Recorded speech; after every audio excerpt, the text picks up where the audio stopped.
Plimoth Plantation was the first permanent European settlement in southern New England. You can visit the Plimoth Plantation Living History Museum, built in 1947. It's a realistic recreation of the 17th century site.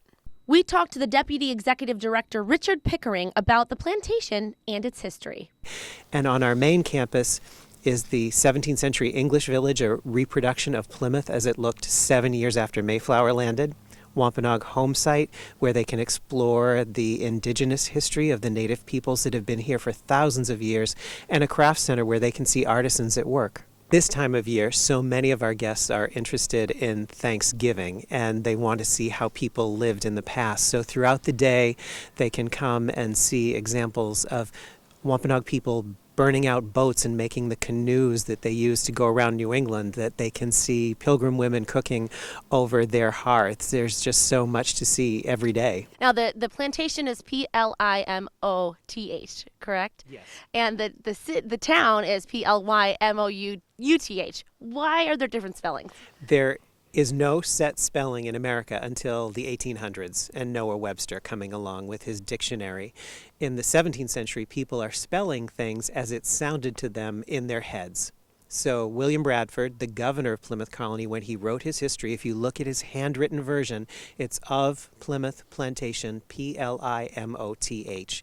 So when the museum was founded in 1947, like Colonial Williamsburg or Old Sturbridge Village, they wanted a quaint feeling to the name and something that would set them apart from the town, so they took the 1600 spelling. It's a hands-on, entertaining living history experience dedicated to the native Wampanoag and English colonists. I'm wearing traditional pilgrim dress, and Elizabeth here is grinding corn, and this is actually an activity that visitors can try their hand at. Oh, aye, indeed. We then talked to Philip Wynn, site supervisor at the plantation, about the Wampanoags and their culture. I mean, it's a pretty cold day out today, pretty freezing temperatures, so I'm dressed in my winter gear. I'm wearing a elk skin coat and raccoon fur to keep the wind from cutting down my back, and the rest of what I'm wearing is mostly deerskin, white-tailed deerskin.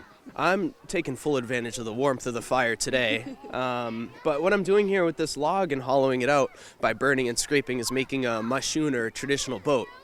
A lot of old ways that my ancestors would work wood, especially when they made their boats, was all by burning and scraping. Not really a lot of chopping or chiseling back then, because the trees were just very fantastic in size, like about 6 to 8 feet wide, 300 feet tall. So my ancestors would burn those trees to knock them down, and then we would burn them hollow to make them into boats.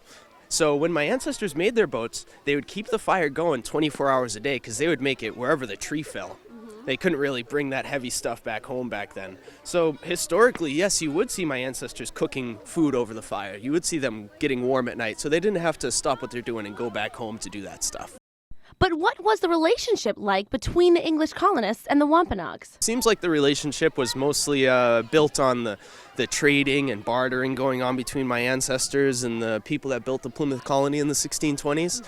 Those people came here and really relied on the trade those first couple of years in getting Wampanoag corn and vegetables and using that seed to plant themselves and, become a permanent settlement here in Plymouth. We asked Goodwife Alden what the conversation was like between the Pilgrims in the 1600s. Well, we are careful not to engage over much in idle talk, for we are small in this town and news does travel fast. But we might say, how is it with you? If we have guests, we might say how it is with them. Otherwise, I might speak to my husband on all manner of matters. Matters are going on in the town, things that he is involved in that I am not. Things are, hi-ho! Things are, it depends on the weather.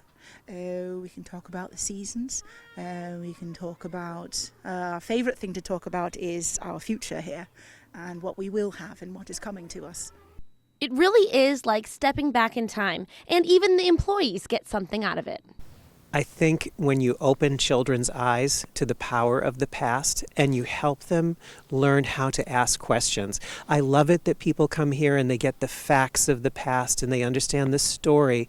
But if we can help people become more inquisitive and begin to ask questions of other people's lives, how much more caring will we be?